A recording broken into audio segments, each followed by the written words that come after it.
हा जो फॉर्म आहे गुगल फॉर्म हा शेअर केलेला आहे सर्व एनकोडचे जे मास्टर ट्रेनर आहे त्यांना रिक्वेस्ट आहे की त्यांनी सर्व लोकेशनच्या हेल्पडेस्ककडे हा फॉर्म जो आहे तो फॉरवर्ड करावा, त्या लोकेशनला त्या नोडल ऑफिसरकडे, हेल्पडेस्क ऑफिसरकडे. या फॉर्म मध्ये हा जो फॉर्म आहे हा फॉर्म मेनली रिटर्न क्वेरी साठी आहे आणि या फॉर्म मध्ये तुम्हाला रिटर्न बद्दल जर क्वेरी असेल तर तुम्हाला ही नोडल ऑफिसरला ही क्वेरी फॉरवर्ड करायची आहे. तिथे उदाहरणार्थ जर समजा एडीएम जॉईंट कमिशनर, मी उदाहरण घेतो, आपण बाहेरच्या लोकेशनचं उदाहरण घेऊ, तुम्हाला जास्त माहिती आहे. सपोज मी इथे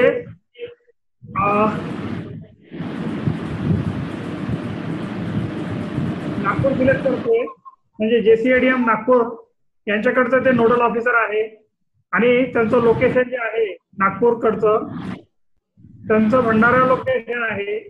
त्यामुळे नागपूरच्या ऑफिसरने भंडारा लोकेशनच्या नागपूर जेसीच्या अंडरमधल्या भंडारा लोकेशनने त्या ऑफिसरने ती क्वेरी केलेली आहे आणि समजा त्यांचा नंबर जो आहे तो व्हॅट -001 आहे आपण समजू. मला वाटतं भंडाऱ्याला आणखी इथे भंडाऱ्याला BH4 काहीतरी असेल, लोकेशन. अशा पद्धतीचं समजा त्या ऑफिसरचं डेस्क आयडी आहे आणि त्यानंतर ऑफिसरचं नाव जे आहे ते ऑप्शनल आहे, त्याला जर द्यायचं नसेल तर ते कंपल्सरी नाही.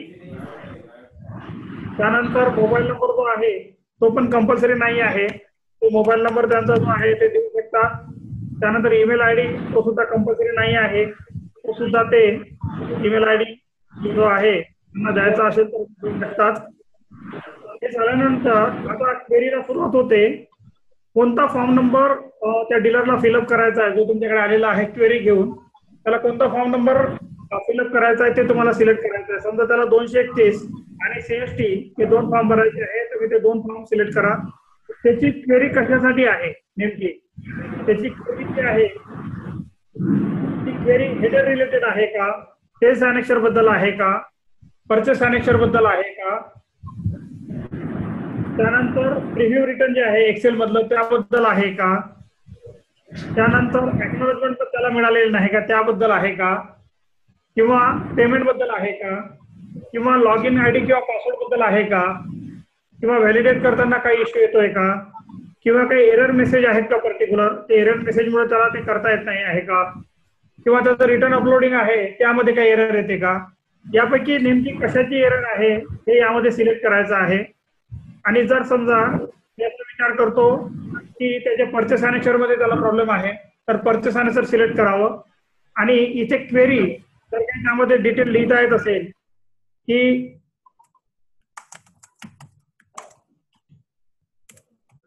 हाऊ टू शो इम्पोर्ट आणि क्वेश्चन मार्क असं जर परचेस अनेक्शर मध्ये इम्पोर्ट कसे दाखवायचे अशी जर काही क्वेरी असेल तर ती क्वेरी द्यायची आहे आणि इथे सबमिट क्लिक करायचं आहे. सबमिट क्लिक केल्यानंतर return query your response has been recorded असं तुम्हाला मेसेज येईल. आणि जर तुम्हाला आणखी दुसरी क्वेरी टाकायची असेल तर सबमिट रिस्पॉन्स क्लिक केला तर पुन्हा आणखी फॉर्म त्यामध्ये तुम्ही क्वेरी देऊ शकाल. अशा पद्धतीने जेवढे नोडल ऑफिसर आहे, कारण डीलरला आपण प्रत्येक वेळी सर्व डीलरला आपला मेसेज राहणार आहे की कृपया तुम्ही तुमच्या नोडल ऑफिसरला कॉन्टॅक्ट करा. नोडल ऑफिसरच्या लेवलला नोडल ऑफिसरला क्वेरी सॉल्व्ह होत असेल तर त्याने ती त्या लोकेशनच्या हेल्पडेस्ककडे द्यावी. हेल्पडेस्ककडून सॉल्व्ह होत नसेल तर त्या डिव्हिजनच्या जे काय मास्टर ट्रेनर आहेत त्यांच्याकडे त्यांनी ती क्वेरी द्यावी. आणि त्यानंतरही सॉल्व्ह होत नसेल तर अशा पद्धतीने ही जी रिटर्न क्वेरी आहे यामध्ये त्यांनी ही जी रिटर्न क्वेरी आहे to be submitted by nodal officer or location helpdesk officer ही फक्त ऑफिसरनेच भरायची आहे. डीलरला हँडओव्हर करून उपयोग नाही, कारण वेबिनार थ्रू उत्तर दिलं जाणार आहे त्यामुळे ते डीलरला मिळणारच नाही.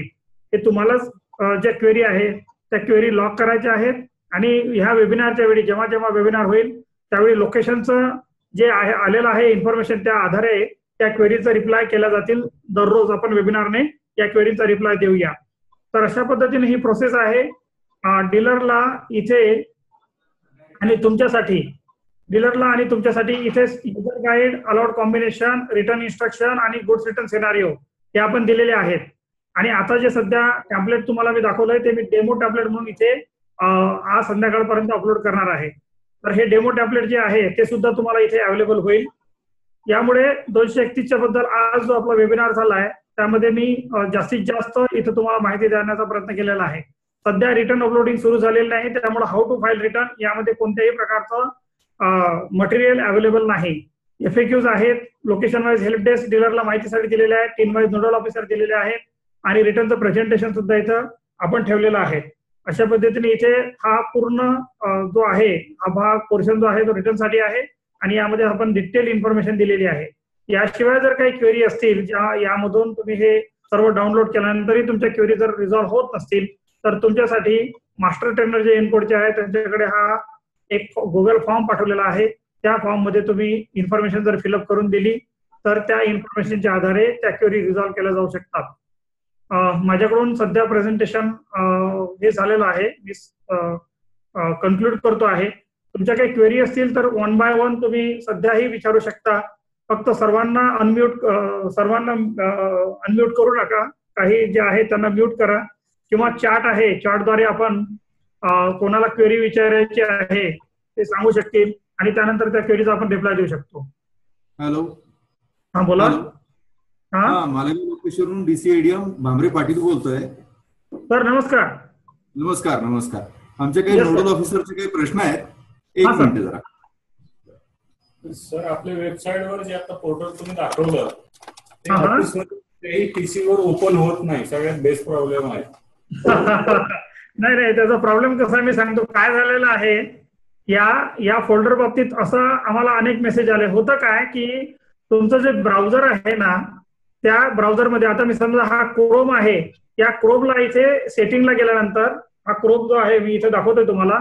सेटिंगला गेल्यानंतर इथे जी हिस्ट्री आहे ना तर ती तुम्हाला हिस्ट्री जी आहे ती हिस्ट्री तुम्हाला डिलीट करावी लागणार आहे. त्यामुळे हा इश्यू होतोय. इथे हिस्ट्रीला जायचं आणि क्लिअर ब्राउझिंग डेटा तुम्ही म्हणा, हा जो क्लिअर ब्राउझिंग डेटा आहे इथं तुम्ही जर क्लिक केलं तर त्यामधले कॅचे पूर्ण निघून जातील आणि त्यानंतर मग तुम्हाला हे होम पेज आरामात ओपन होईल, काहीही प्रॉब्लेम येणार नाही. आणि जर समजा काही प्रॉब्लेम आला तर हा जो ईमेल आयडी आहे, मी ईमेल आयडी देतोय तुम्हाला.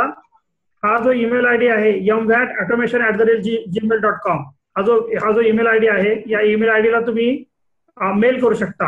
हा बघा mvatautomation@gmail.com हा मेल आयडी आहे. इव्हन तुम्हाला पाहिजे असेल तर आता जी क्वेरी तुम्हाला दिलेली ना क्वेरी फॉर्म त्यामध्ये सुद्धा तुम्ही तुमची कंप्लेंट लॉग करू शकता आणि पाठवू शकता. दुसऱ्या दिवशी सकाळी पुन्हा त्याबद्दल 100% उत्तर दिलं जाईल. Don't worry. सर दुसरा प्रश्न, इनवॉइस काही ठिकाणी अल्फा न्यूमेरिक असतात. हो हो बरोबर पण असतात तर ते आपण जेव्हा रिपोर्ट जनरेट करणार काही लोक जर न्यूमेरिक टाकतील काही अल्फा न्यूमेरिक टाकतील क्रॉस मॅच होणार का? भविष्यात ती अडचण निर्माण होऊ शकतो, तेव्हा व्यापाऱ्यांनी काळजी काय घ्यायची? अच्छा, हा बघा आपण कोणत्याही परिस्थितीत इनव्हॉइस वाईज मॅचिंग किंवा असं काहीही करणार नाही. आपण फक्त क्रेडिट बॅलन्सवर जाणार आहे आणि ते क्युम्युलेटिव्ह राहणार आहे. म्हणजे एप्रिल महिन्यात एखाद्या डीलरने सेल दाखवला एखाद्या डीलरला 150 रुपयाचा, मात्र तो फक्त 100 रुपयाचाच परचेस दाखवतोय, 50 रुपये बॅलन्स राहील. आपण कोणतेही इनव्हॉइस मॅचिंग करत नाही. मात्र तुम्ही प्रश्न एकदम छान विचारला. यामध्ये मी तुम्हाला सांगू शकतो की इनव्हॉइस नंबरच्या बाबतीत आपण अल्फा न्यूमेरिक, स्लॅश आणि डॅश एवढेच फक्त आपण कॉम्बिनेशन अलाउड केलेले आहेत. स्टार, ब्रॅकेट, हॅश ह्या कीज आपण अलाउड करत नाही. इनव्हॉइस नंबरला फक्त तुम्ही अल्फा न्यूमेरिक काही देऊ शकता. इथे पाहिजे तर ओके व्हॅलिडेट केलेला आहे. 1 मिनिट होल्ड करा, मी रिफ्रेश करतो.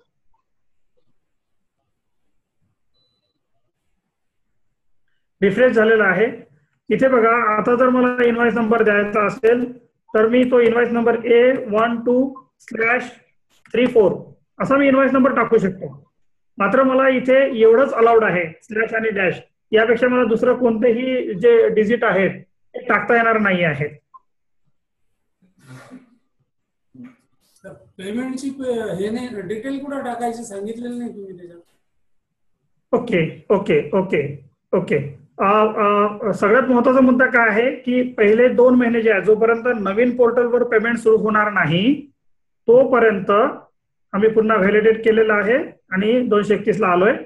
तोपर्यंत अमाऊंट ऑलरेडी पेड जर असेल, तुम्ही रिटर्न फाईल करण्याच्या आधी जर काही अमाऊंट पे केलेली असेल तर अमाऊंट ऑलरेडी पेड इथे तुम्ही तुमचं पेमेंट तुम्ही दाखवू शकाल आणि त्याचे डिटेल्स तुम्हाला इथे देता येतील, pin number, amount, payment date, date of bank वगैरे. परंतु इथे जे तुम्ही डिटेल देणार आहात हे सर्व डिटेल आपल्या पीडीएफ रिटर्न मध्ये येणार नाही.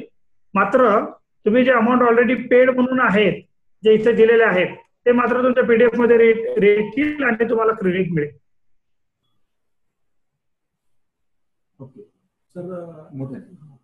सर दिल्ली किंवा इकडचे जे परचेसेस आहेत त्याची सुरुवात जशी आपली 27 आहे तशी 0 होते तर ते अमाऊंट आकडे घेत नाही येते त्याच्यामुळे. आता आपण ती काळजी घेतलेली आहे. मी पाहिजे असेल तर तुम्हाला इथं तो टीन नंबर पण देऊ शकतो. आता आपण ती काळजी घेतलेली आहे. ओएमएस टीन जे आहेत ते आता आपण 10 डिजिट का इव्हन त्यापेक्षाही पुढची स्थिती आहे. दमन, दीव आणि काही 6 स्टेट असे आहेत म्हणजे युनियन टेरिटरी आणि स्टेट की त्यांनी सीएसटीचे टीन नंबर हे व्हॅट सारखे केलेले नाहीत 11 डिजिटचे. ते काहीतरी 5-6 डिजिटचे जुने आपले जसे बीएसटीचे नंबर होते तसेच राहिलेले आहेत. त्यामुळे ओएमएस टीनच्या बाबतीत आता इश्यू राहणार नाही. तुमचे कितीही डिजिटचा टीन असेल तरी तो घेतला जाईल, परंतु तो डीलरने करेक्ट टाकावा कारण त्यावर आधारित आपण सर्व फॉर्म इश्यू करणार आहे. पण तो आता इश्यू राहणार नाही, या नवीन व्हर्जन मध्ये नाही. ओके सर, मालेगावचे प्रश्न ओव्हर आहेत sir. Okay next. Malegaon mute करा, नाशिक म्यूट करा प्लीज.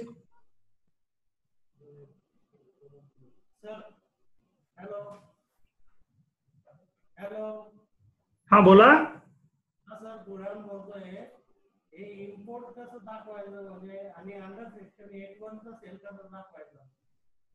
तुमचा आवाज फार कमी येतो, तुम्ही जरा प्लीज त्या लॅपटॉप जवळ येता का? इम्पोर्ट कसं दाखवायचं?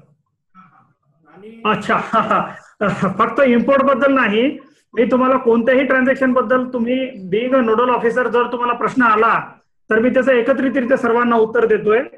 कारण तुम्हाला असं अनेक प्रकारचे प्रश्न येतील की मला लेबरच दाखवायचं, मला फक्त इम्पोर्टच दाखवायचं, किंवा मला आणखी बाकीचे प्रश्न येऊ शकतात. ओके, बेसिक क्वेरीचं उत्तर मी आधी देतो आणि त्यानंतर मग ते डिटेल कुठे आहेत हे बघा. हा जो ट्रान्झॅक्शन कोड आहे इथे दिलेला, रफशीटला मी गेलो आणि माझे परचेसेसला मी जर क्लिक केलं इथे क्लिक केल्यानंतर जर तुम्ही इथे स्क्रीनवर बघत असाल तर जेवढे परचेसेस आहेत त्या सर्व परचेसेसचे ट्रान्झॅक्शन कोड इथे दिलेले आहेत. त्यापैकी आता सध्या 13 नंबरचा सिरियल जो आहे ट्रान्झॅक्शन कोड आहे त्याचा 60 इम्पोर्ट्स. आता 60 ट्रान्झॅक्शन कोड हा इम्पोर्टचा आहे आणि तो 60 ट्रान्झॅक्शन कोड तुम्ही इम्पोर्ट दाखवू शकता. पण यापेक्षा मी आणखी डिटेल उत्तर देतो कारण अशा प्रकारचे प्रश्न तुम्हाला येऊ शकतात. आपण एक काम करूया, मी जे तुम्हाला आता बोललो होतो मी इथे पुन्हा जातोय या वेबसाईटला. आणि असं उद्धटपणे वागण्याची आवश्यकता अजिबात आपल्याला पडत नाही. शांततेने काम करायचंय. कोणी काही सबमिशन द्यायला आलं तर पहिले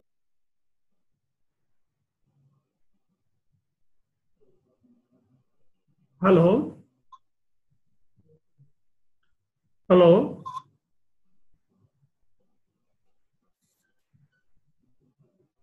मी सुरू ठेवतोय.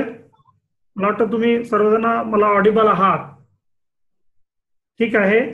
तर MSTD होमला गेल्यानंतर डाउनलोडला जर आपण क्लिक केलं आणि रिटर्नला गेलो तर मला कोणते कॉम्बिनेशन अलाउड आहे याला जर मी क्लिक केलं इथे तर 231 साठी जेवढे कॉम्बिनेशन अलाउड आहेत त्याची एक झिप फाईल डाउनलोड होईल.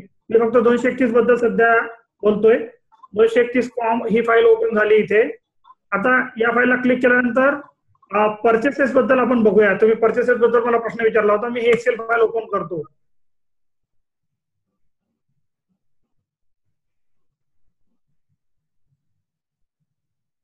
जर तुमचा ट्रान्झॅक्शन कोड 60 आहे तर 60 ट्रान्झॅक्शन कोडचे किती कॉम्बिनेशन असू शकतात हे आपण इथे दाखवलेलं आहे. यामध्ये फक्त नेट इम्पोर्ट असेल तर तो असा दाखवता येईल. कधी कधी फक्त अदर चार्जेसचं बिल आलेलं असेल, अदर दॅन गुड्स असतील तर असं दाखवता येईल. काही इम्पोर्ट मध्ये फक्त तुमचा गुड्स आणि अदर दॅन गुड्स काही इम्पोर्ट असेल तर तो असा दाखवता येईल. इव्हन प्रत्येक ट्रान्झॅक्शन कोड बद्दल त्याचे जर काही गुड्स रिटर्न किंवा क्रेडिट नोट असतील तर ते असे येतील. आणि जर समजा गुड्सचा ट्रान्झॅक्शन कोड असेल परचेसेस फ्रॉम रजिस्टर्ड डीलर, तर काही प्रश्न विचारले जाऊ शकतात. फक्त अदर चार्जेस अशा पद्धतीने दाखवता येऊ शकतात, फक्त लेबर चार्जेस. तर ट्रान्झॅक्शन कोड 10 साठी जेवढे कॉम्बिनेशन होऊ शकतात एवढे सर्व कॉम्बिनेशन आपण इथे दाखवलेले आहेत. यामध्ये अशा प्रकारे 10 ट्रान्झॅक्शन कोडसाठी एवढ्या कॉम्बिनेशन मध्ये ट्रान्झॅक्शन दाखवल्या जाऊ शकतात परचेसेस फ्रॉम रजिस्टर्ड डीलरसाठी. या पद्धतीने आपण इथं हे दाखवलेलं आहे, जेणेकरून डीलरचे तुम्हाला कोणतेही प्रश्न आले की माझे ट्रान्झॅक्शन कोड किंवा माझा हा आहे तर मी आता काय करू, तर त्यासाठी फक्त तुम्हाला काय करायचं आहे की या पर्टिक्युलर इव्हेंटसाठी कोणता ट्रान्झॅक्शन कोड आहे आणि त्याचे कॉम्बिनेशन काय आहेत एवढी जर माहिती तुमच्याकडे असली तर तुम्ही आरामात त्याचं उत्तर देऊ शकाल.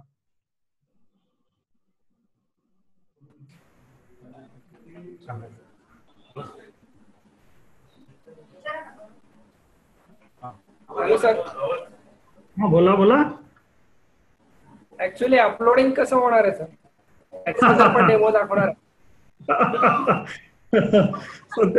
सध्या त्याचं सोल्युशन तयार नाही. We are working on that आणि टेस्टिंग चालू आहे. आजपासून आमची अपलोडिंगची टेस्टिंग सुरू आहे. आम्ही टेस्टिंग करतोय आणि टेस्टिंग आज किंवा उद्या संपल्यानंतर अपलोडिंगचा पण मी डेमो देईल. त्यावेळी मी अपलोडिंग पण सांगेल, कारण ती TXT फाईल आहे ती फक्त अपलोड करायची आहे. तर ती अपलोड कशी करायची आहे याचा पण डेमो मी देईल. आधी हा अनेक्सरचा जो पार्ट आहे जो ऑफलाईन आहे त्याचं एज्युकेशन किंवा त्याच्या क्वेरी रिझॉल्विंग हा सगळ्यात महत्वाचा चॅलेंज आपल्या समोर आहे. कारण अपलोडिंगसाठी खूप काही चॅलेंजेस राहणार नाही. TXT फाईल आहे डेस्कटॉपवरची, ती लॉगिन ID पासवर्ड टाकायचा आणि अपलोड करायची, ते पण मी दाखवणार आहे. नेक्स्ट आपली जेव्हा सेशन होईल त्यामध्ये अपलोडिंग पण आपण दाखवूया. रजिस्टर्ड डीलरसाठी परत एकदा लॉग इन करावं लागेल का? कशासाठी? ऑलरेडी रजिस्टर्ड डीलर जे आहेत परत एकदा रजिस्ट्रेशन करावं लागेल का? नाही, यावेळी ते आपण सोल्युशन दिलेलं नाही.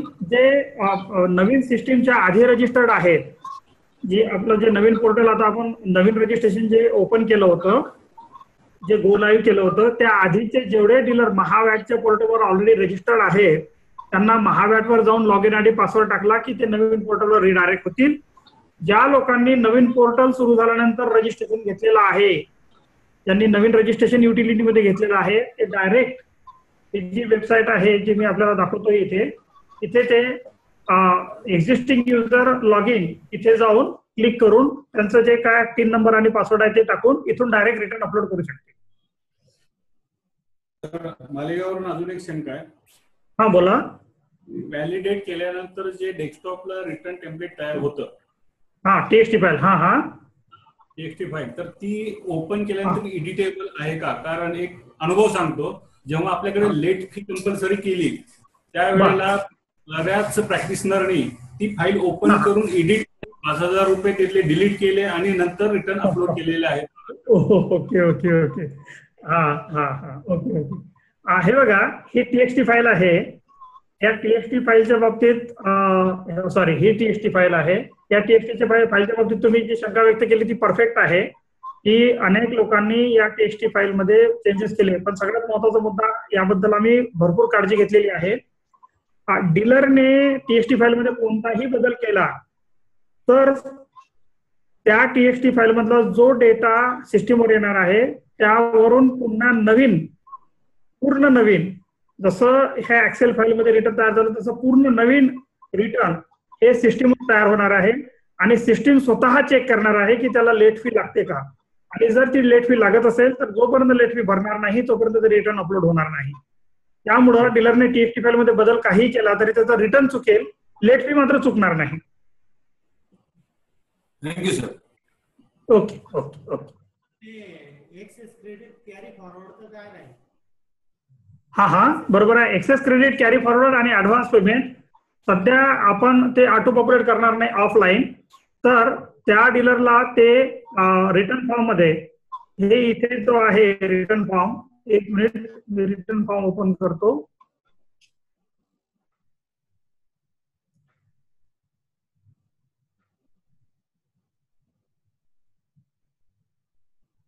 इथे डीलरला एक्सेस कॅरी फॉरवर्ड जे आहे ते इथे त्याला सुरुवातीच्या 2 महिन्यासाठी एक्सेल मध्ये टाकावं लागेल, PDF मध्ये ऑटो पॉप्युलेट होईल. परंतु अर्थमॅटिकल कॅल्क्युलेशन साठी या फॉर्म मध्ये त्याने स्वतः ते फिगर की इन करावे अशी अपेक्षा आहे. जर समजा पुन्हा एक वेळा आणखी रेफर करतो, माझी अपेक्षा आहे की तुम्हा लोकांकडे ही पूर्ण माहिती असावी.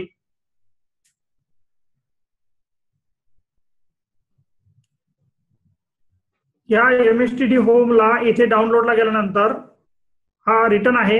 इथे रिटर्न इन्स्ट्रक्शन म्हणून आहेत. मी ओपन करतो रिटर्न इन्स्ट्रक्शन.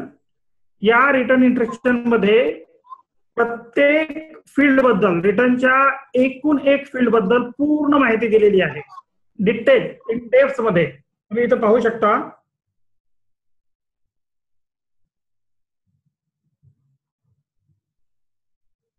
प्रत्येक फील्ड बद्दल. आता आपण जे म्हटलंय कॅरी फॉरवर्ड, मी कॅरी फॉरवर्ड बद्दल पुन्हा आपल्याला तिथे नेतोय. कॅरी फॉरवर्डच्या तिथे बघा, तिथे आपण इन्स्ट्रक्शन काय दिलेले आहेत.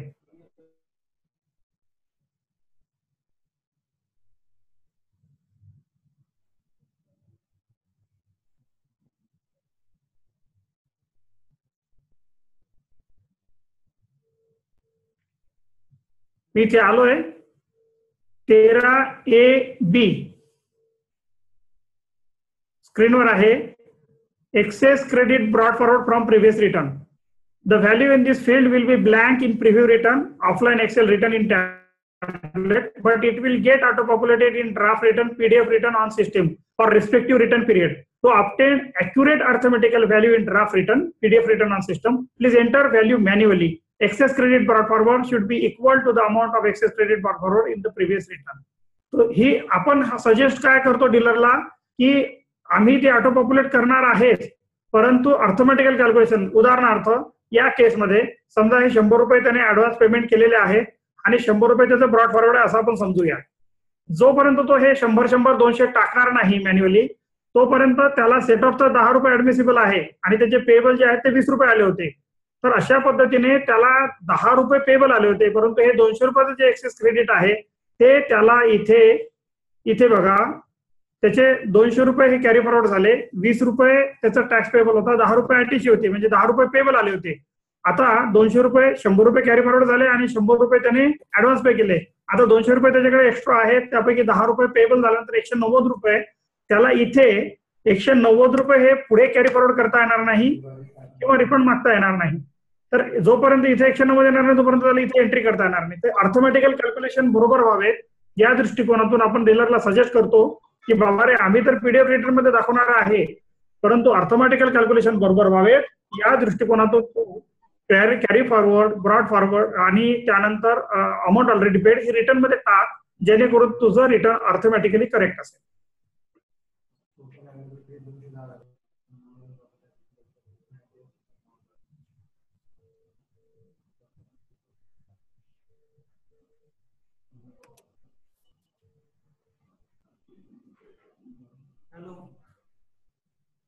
हॅलो. हा बोला. हा नमस्कार साहब, कश्यप बोलतो आहे नागपूरवरून. कश्यप साहेब नमस्कार. बोला. बहुत अच्छी तरीके से आप सर ये हो रहा है, लेकिन थोड़ा सा वो हाई लेवल में हो रहा है तो थोड़ा ऊपर से जा रहा है. अच्छा नहीं, इसका वीडियो हम लोग रिकॉर्ड कर रहे हैं और ये जो वीडियो है ये YouTube पे अवेलेबल रहेगा. आप उसको रिपीटेडली कितने भी बार देख सकते हैं, कोई इश्यू नहीं. ठीक सर, एक वो क्वेरी थी, तो जैसा ये वैट में रिफंड आता है और CST में पेबल आता है जी, क्योंकि वो जो लोकल परचेज करता है और वो उसको रिफंड आ जाता है लोकल सेल नहीं रहने के कारण, और CST में पेबल रहता है. तो ये अपना कभी कभी ये जो अभी जो केसेस सिलेक्ट हुई है असेसमेंट के लिए, तो उसमें मेनली क्या हो गया कि ये उसमें रिफंड आया तो उसने 501 नहीं भरा और वो एडजस्ट करता है CST में, तो CST में पेबल दिखाता है और इधर में रिफंड क्लेम नहीं होता है. तो उसका ऐसा कुछ सिस्टम है कि अभी कि ये वहीं के वहीं वो उसको कोरिलेट हो जाए वैट से और CST से? जी कश्यप साहब, मैं अभी आपको दिखाता हूँ, अगर आप लोगों के पास समय है तो देखिए. यहाँ पर अगर अच्छा हेडर शीट में अगर मैं उस डीलर का CST नंबर डालता हूँ, मैं आपको अभी डेमो भी दिखा सकता हूँ. 1 मिनट में रिफ्रेश करता हूँ. मैंने रिफ्रेश किया, रोल बैक किया. अभी मैं हेडर में जाके क्या करता हूँ, पहले इसका CST नंबर डाल देता हूँ. सबसे पहले ये CST नंबर मैंने यहाँ पर डाल दिया। अभी ये डीलर सीएसटी का भी फाइलर हो गया है और यहाँ पर मैं उसका सीएसटी फॉर्म भी ओपन कर लेता हूँ। अभी ये डीलर का सीएसटी रिटर्न भी आएगा। अभी एक काम करते हैं, इस डीलर का एक सेल का ट्रांजैक्शन जो है ना वो सीएसटी का डाल देते हैं।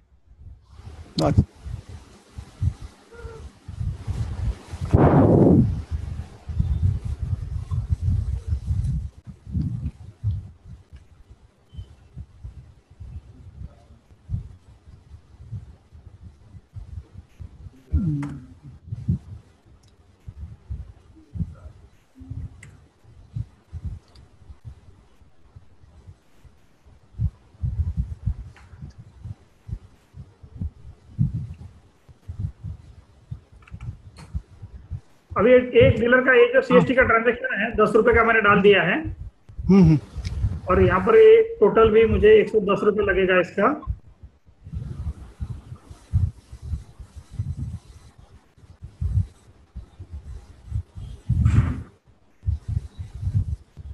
ये 110 रुपए टोटल भी आ गया। अभी यहाँ पर जो फॉर्म है वो फॉर्म में सीएसटी डाल देता हूँ और इसका जो ट्रांजैक्शन है वो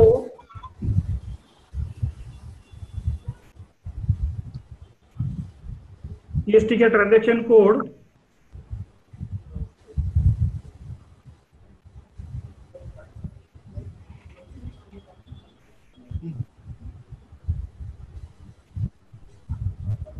$100 डाल दिया। अभी ये डीलर का फुल टैक्सेबल जो है 110 रुपए का हो गया है सीएसटी में। अभी ये डीलर को 10 रुपए टैक्स आ रहा है सीएसटी में। मैं इसको वैलिडेट कर रहा हूं अभी।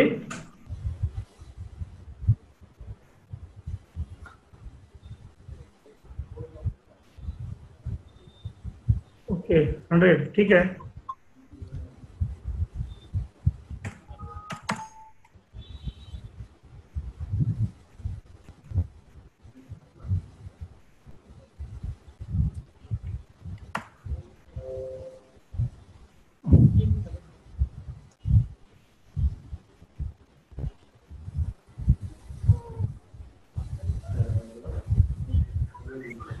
अभी आप देखेंगे ये डीलर का एक 231 का रेट तो पहले था वैसे ही है।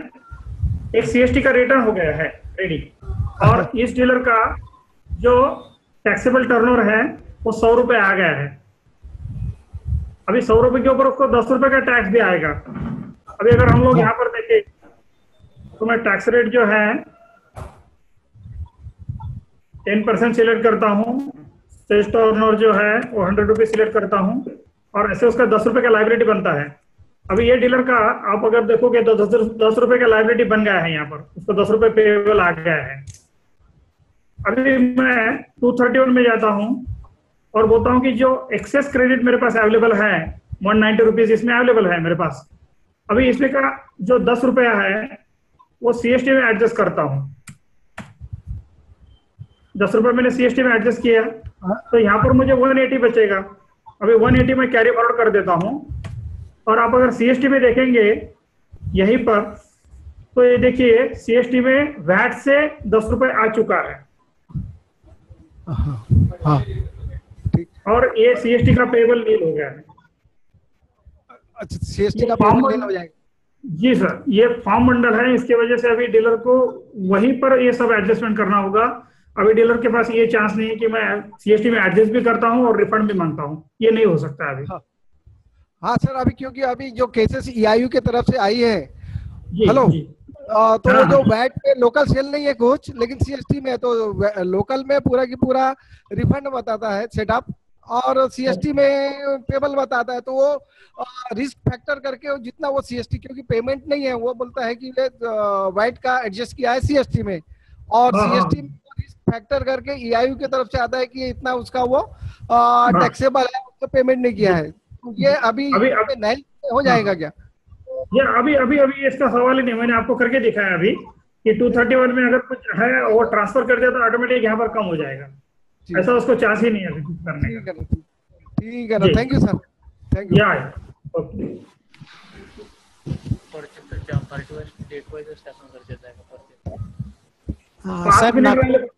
हाँ नागपूर बोला बोला फुटाणे बोलतोय सर। अरे फुटाणे साहेब नमस्कार, बोला बोला। साहेब परचेस जे आहे ते डेट वाईजच टाकायचे का परचेस किंवा सेलच्या अॅनेशर मध्ये? नाही नाही, ते सिक्वेन्स मध्ये असले पाहिजे असं काही नाही, ते मागे पुढे काही असू शकतात. त्याचं काही सिरियल नंबरने किंवा डेटने त्याचा सिक्वेन्स असला पाहिजे असं काही नाहीये. अशी काही गरज नाही ना असं? नाही नाही.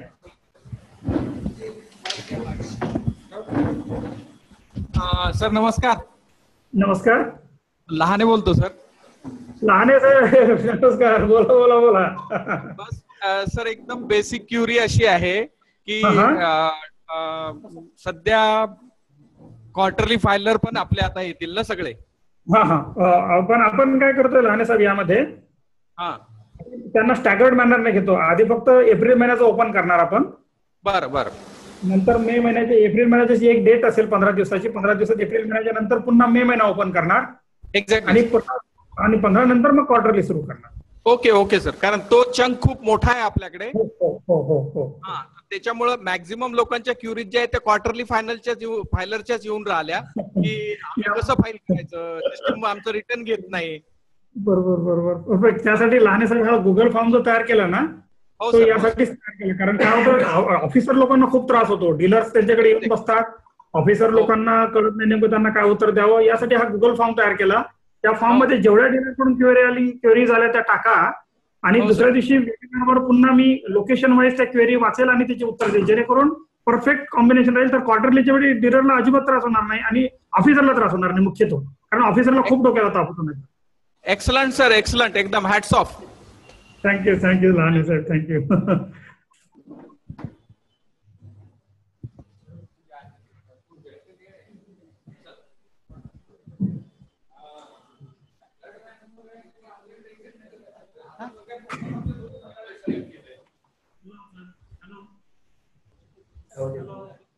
हा बोला. हॅलो. हा बोला बोला. Google sheet. हा थोडा आवाज कमी येतोय प्लीज. इसमध्ये 2 column claim in previous period हे आहेत का आता पण? 231 ना? मला आवाज तुमचा फार कमी येतोय. हा सर. हा बोला. सर हे 231 मध्ये 2 कॉलम असे होते मागच्या वेळेस, set off claim excess in previous return, ते आपण रिड्यूस करून घ्यायचो आम्ही. Set off claim short in previous period, म्हणजे त्यांनी सेट ऑफ काही कमी क्लेम केला होता तो तिथे दाखवत होते ते. परफेक्ट. आता त्याचं काय होईल हा प्रश्न आहे का तुमचा? अच्छा. हा हे बघा, स्क्रीनवर बघा. जर डीलर आता आधी काय होतं, डीलर हा जो फॉर्म होता तो डीलरची सेल्फ असेसमेंट होती, त्यामुळे डीलर स्वतः कॅल्क्युलेट करायचा आणि सर्व फिगर्स द्यायचा. आता आपण त्याचं रिटर्न जे आहे ते सिस्टीमवर तयार करतो आणि ते करत असताना एप्रिल महिन्यामध्ये जर रिटर्न फाईल करत असेल एप्रिल महिन्याचा डीलर, तर त्याला आपण फ्लोट देतो. परंतु मे मध्ये जर त्याचा सेलर जो आहे तो नॉन फायलर जर राहिला तर त्याचा आयटीसी आपण पुढच्या महिन्यामध्ये मे महिन्याच्या रिटर्नमध्ये तो रिड्यूस करतो. तुमच्या समोर स्क्रीनवर reversal on account of set off claim in excess in earlier return हा हे फील्ड आहे. इथे ते ऑटो पॉप्युलेट होईल आणि इथे त्या फिगर येतील. डीलरने जर एक्स्ट्रा सेट ऑफ क्लेम केला असेल तर तो आपण रिव्हर्स करू. एक्स्ट्रा याचा अर्थ नॉन फायलर कडून क्लेम केला असेल तो आपण रिव्हर्स करू इथे. आणि जर समजा नंतर नॉन फायलरने तर तो त्याचा डिफॉल्ट जो आहे तो क्लिअर केला, तर तो क्लिअर केला तर जो रिव्हर्स झाला होता अर्लियर रिटर्न मध्ये तो या फील्डमध्ये आपण त्याला पुन्हा अलाउ करतो. अशा पद्धतीने आपण ते हे केलेले आहे. आणि डीलरने काही परचेसवर सेट ऑफ क्लेमच केला नसेल, तो राहिला